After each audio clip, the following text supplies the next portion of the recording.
When a week ago today, Mr. Speaker, I asked the House to fix this afternoon as the occasion for a statement, I feared it would be my hard lot to announce the greatest military disaster in our long history. I thought, and some good judges agreed with me, that perhaps 20 or 30,000 men might be re-embarked. But it certainly seemed that the whole of the French First Army and the whole of the British Expeditionary Force north of the Amiens-Abbeville Gap would be broken up in the open field, or else would have to capitulate for lack of food and ammunition. These were the hard and heavy tidings for which I called upon the House and the nation to prepare themselves a week ago. The whole roots and core and brain of the British Army, on which and around which we were to build and are to build the great British armies in the later years of the war, seemed about to perish in the field or be led into an ignominious and starving captivity. That was the prospect a week ago. The enemy attacked on all sides with great strength and fierceness, and their main power, the power of their far more numerous air force, was thrown into the battle or else concentrated upon Dunkirk and the beaches. Meanwhile, the Royal Navy, with the willing help of countless merchant seamen, strained every nerve to embark the British and Allied troops. 220 light warships and 650 other vessels were engaged. They had to operate upon the difficult coast, and often in adverse weather, and under an almost ceaseless hail of bombs and an increasing concentration of artillery fire. Nor were the seas free from mines and torpedoes. It was in conditions such as these that our men carried on, with little or no rest, for days and nights on end, making trip after trip across the dangerous waters, bringing with them always men whom they had rescued, 338,000 in total, 10 times more than initially projected. The numbers they have brought back are the measure of their devotion and their courage.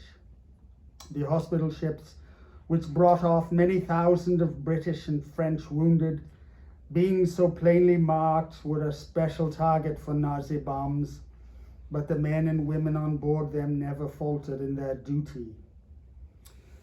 Now, we must be very careful not to assign to this deliverance the attributes of a victory. Wars are not won by evacuations. But there was a victory inside this deliverance, which should be noted. It was gained by the Air Force.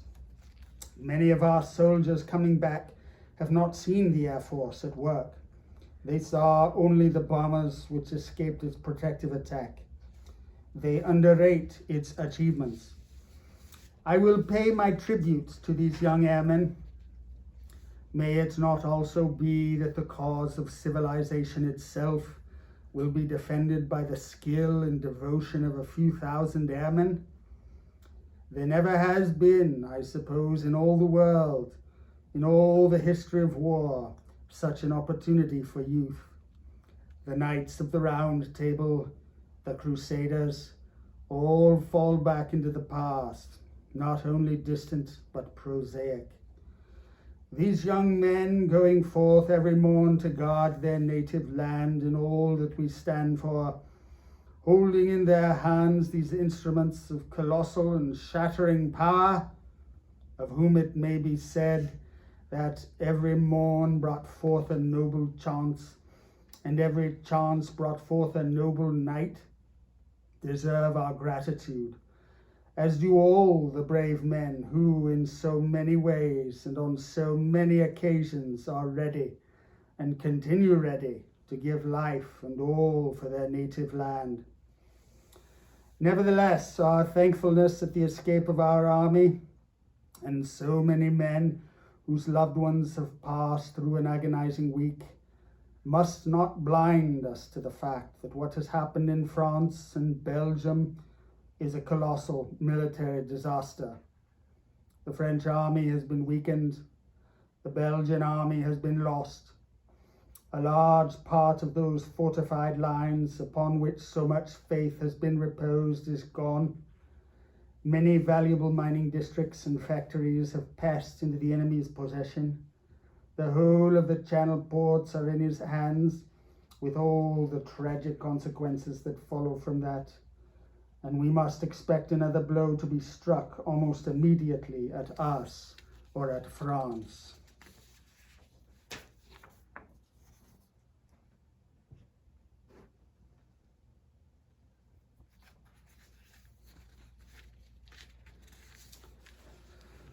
We are told that Herr Hitler has a plan for invading the British Isles. This has often been thought of before. When Napoleon lay at Boulogne for a year with his flat-bottomed boats and his Grande Armée, he was told by someone, "There are bitter weeds in England." There are certainly a great many more of them since the British Expeditionary Force returned.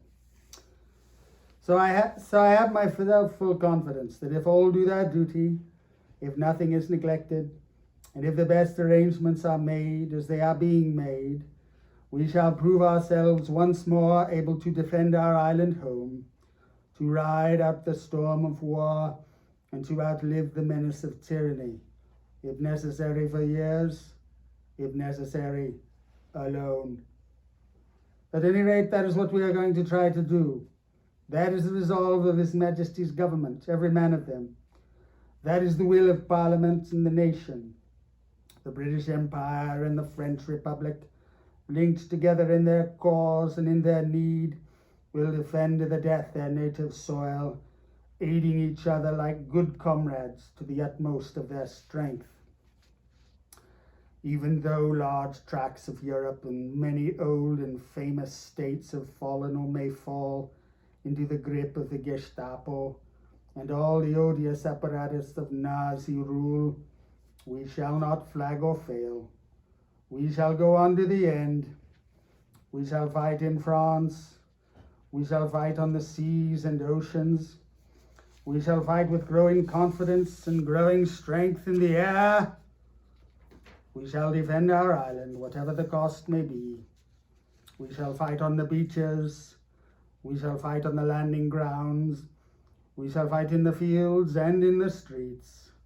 We shall fight in the hills. We shall never surrender.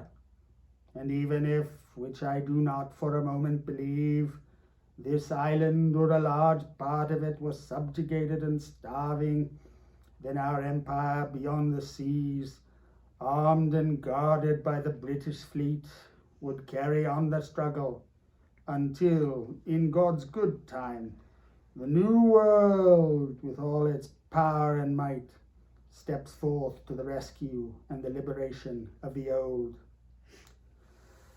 Centuries ago, words were written to be a call and a spur to the faithful servants of truth and justice.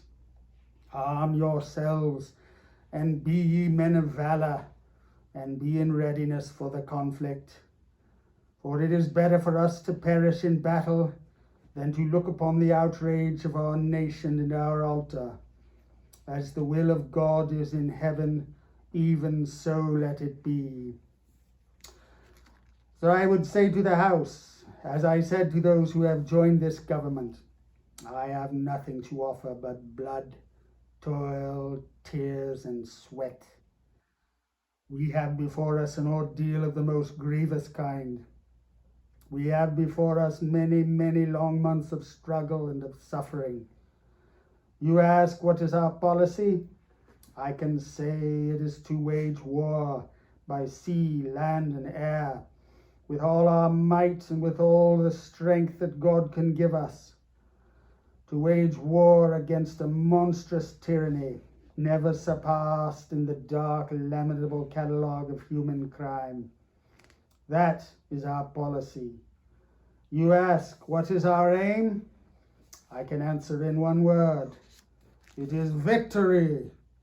Victory at all costs. Victory in spite of all terror. Victory however long and hard the road may be. For without victory there is no survival. Let that be realized. No survival for the British Empire, no survival for all that the British Empire has stood for, no survival for the urge and impulse of the ages that mankind will move forward towards its goal. But I take up my task with buoyancy and hope. I feel sure that our cause will not be suffered to fail among men.